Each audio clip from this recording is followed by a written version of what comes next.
हमें ये सरकार नहीं चाहिए जो हमारे बात नहीं सुन रहा है, जो हमारे एक के बाद एक बिल लागू करे जा रहा है और ये हमारे देश के हित में नुकसान है, खतरा है। लोग सिर्फ इलेक्ट करके आपको पार्लियामेंट में भेजना नहीं जानते, बल्कि जब आप वो उनके हितों में नहीं बोलते तो वो बराबर अपनी पार्लियामेंट लगा के अपनी बात दुनिया तक रखना भी जानते हैं। ये एक सिंबल है कि देश के संसद के अंदर महिलाओं का प्रतिनिधित्व अगर कम है तो हम बाहर लगाएंगे और हम दिखाएंगे कि हमारा प्रतिनिधित्व कैसा होना चाहिए। इसने सचमुच एकदम देश के रूरल इलाकों से आने वाली महिलाओं में एक अलग किस्म का जज्बा भरा है। ये जो किसान विरोधी कानून है, कंपनी राज लाने का जो कानून है, इसको तो वापस जाना पड़ेगा।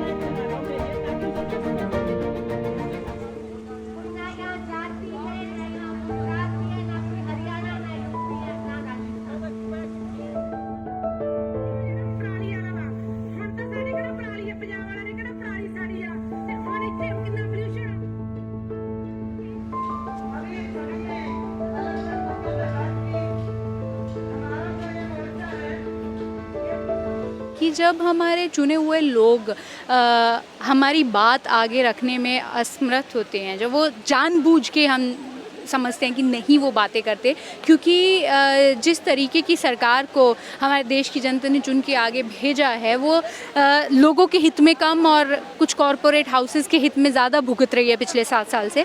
तो हम उनको ये भी दिखा देना चाहते हैं कि लोग सिर्फ इलेक्ट करके आपको पार्लियामेंट में भेजना नहीं जानते, बल्कि जब आप वो उनके हितों में नहीं बोलते तो वो बराबर अपनी पार्लियामेंट लगा के अपनी बात दुनिया तक रखना भी जानते हैं।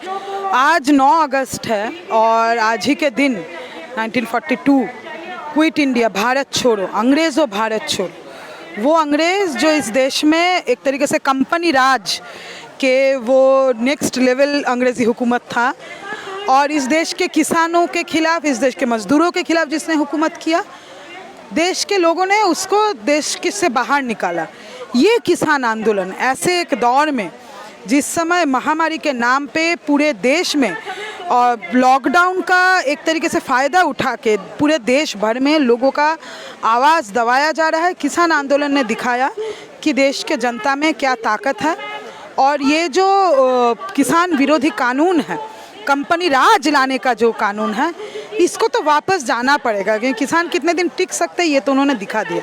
आज इस आप प्रदर्शन में आई हैं, किसान संसद में आई हैं, महिला किसान संसद में, कैसा लग रहा है आज आपको यहाँ आकर? अच्छा लग रहा है कि पहली बार हमें जो महिलाओं को एक मौका दिया है कुछ बोलने के लिए, वो किसान बीवियों को, तो हम आप अपने हक के लिए आए हैं लड़। इसने सचमुच एकदम देश के रूरल इलाकों से आने वाली महिलाओं में एक अलग किस्म का जज्बा भरा है, क्योंकि अभी थोड़ी देर पहले एक स्पीच हो रही थी जिसमें एक महिला ने बोला कि देखिए जी, मुझे ज़्यादा नहीं बोलना आता, लेकिन मैं इतना ज़रूर कहना चाहूँगी, एक किस्म से मैं मोदी जी का कहिए तो शुक्रिया अदा करना चाहूँगी कि उन्होंने ये कानून पास किए जिसके विरोध में हम लोग सड़कों पर आए, और शायद उसी वजह से आज हम देश की राजधानी में आके अपनी पार्लियामेंट चला रहे हैं। 3 कृषि विरोधी कानून, ये कानून का बहुत गहरा असर होगा।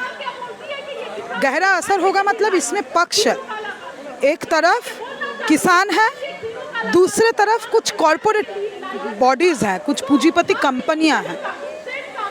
और ये कानून अगर लागू होंगी, इसका मतलब होगा कि किसान से उसका ज़मीन जाएगा, फसल का दाम नहीं मिलेगा और फसल के ऊपर किसान का जो हक होता है वो नहीं होगा। उसके जगह अंग्रेज़ी ज़माने का कंपनी राज ज़मीन के ऊपर, फसल के ऊपर, फसल के दाम के ऊपर, सब कुछ पे कंपनियों का जो दबदबा है वो एक तरीके से लागू होगा। राज्यों में, पंजाब से लेकर उत्तर प्रदेश में कई राज्यों में चुनाव होने वाले हैं। हाँ।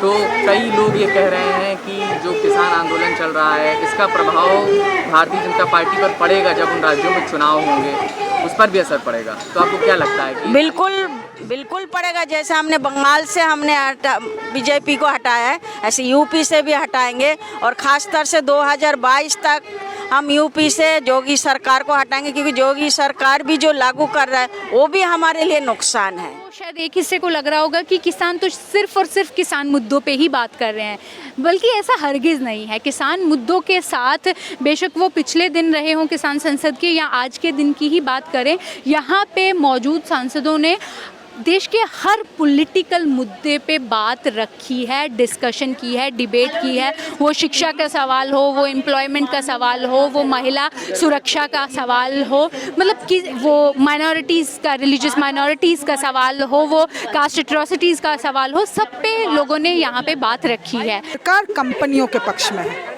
आप पूछिएगा क्यों? क्योंकि ये सरकार जो है उसका जो तंत्र है वो तंत्र लोगों को सर्विस देने में वो तंत्र इस्तेमाल नहीं होता है। वो तंत्र झूठ फैला के और प्रचार के माध्यम से ये तंत्र जो है अपने आप को बरकरार रखती है। इसका मतलब है ये जो कॉरपोरेट कंपनियां हैं इनके पैसे से भाजपा चलती है और सरकार ने अपना पक्ष बहुत क्लियर कर दिया है कि वो उनके पक्ष में है। हाल ही के दिनों में मतलब मानसून सेशन के दौरान 10 दिन के अंदर 20 बिल पार्लियामेंट में पास किए गए हैं, जिसमें लगभग ना के बराबर डिस्कशन हुई है। मतलब एकदम अफरा तफरी में सरकार मतलब पैंडेमिक की आड़ में एक के बाद एक दूसरा बिल पास करती जा रही है। उसमें कोई वोटिंग नहीं हो रही, वॉइस वोट से मतलब उनको पास किया जा रहा है। और वही दूसरी तरफ ये लोग हैं जो शायद पहली दफ़ा इस तरीके को कोई एक्सपीरियंस ले रहे हैं, लेकिन फिर भी वो जितनी डिटेल में हर मुद्दों के ऊपर बहस कर रहे हैं, मतलब ऐसे मुद्दे भी शायद जिनसे वो सीधे तौर से खुद ना जुड़े हों, तो वो एक तरीके से एक एग्जाम्पल भी है। क्या लगता है आपको ये जो संसद आप लोग कर रहे हैं इसका असर होगा आज नहीं तो कल होगा, असर होगा। और जब तक ये असर नहीं होंगे हम हटने वाले नहीं हैं, हम अपना हक लेकर ही उठेंगे। अभी 15 अगस्त आ रहा है, आज आप लोग की यहाँ पर जो किसान संसद लगे तो उसका आखिरी दिन है, तो अब आगे की क्या तैयारियाँ होंगी आपकी? अभी आप बताएं कि अभी हमें मीटिंग होनी है, उसके बाद क्या होगा फिर शुरू करेंगे।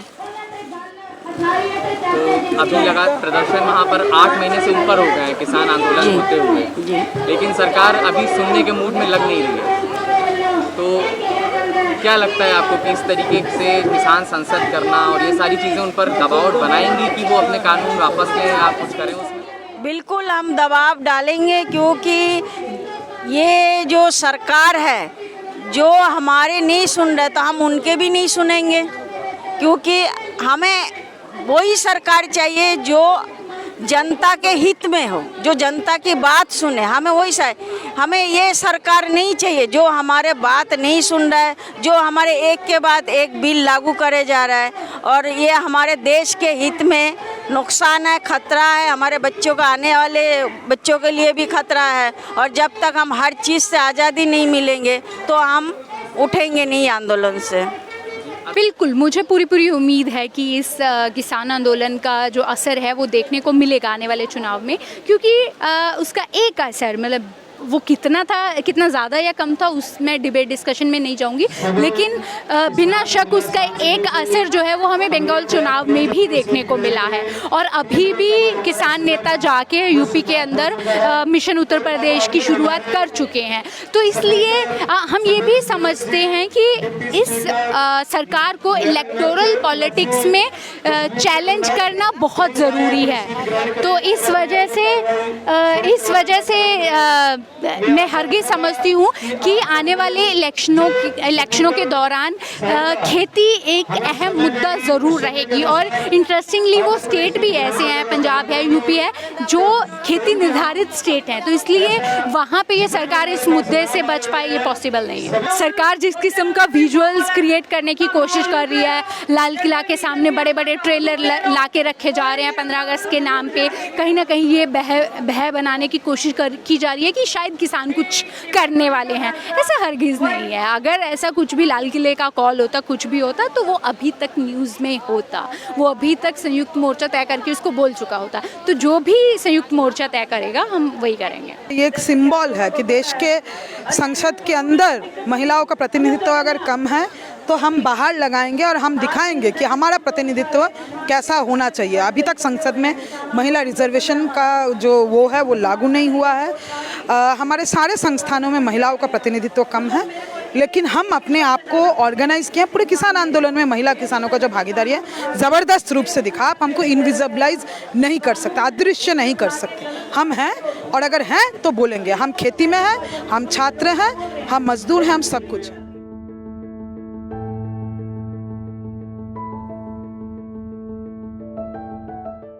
द वायर के और वीडियोस देखने के लिए सब्सक्राइब करें और बेल आइकन पर क्लिक करें। स्वतंत्र पत्रकारिता की आर्थिक मदद करने के लिए डिस्क्रिप्शन में दिए गए लिंक पर जाएं और अपनी राशि चुनें।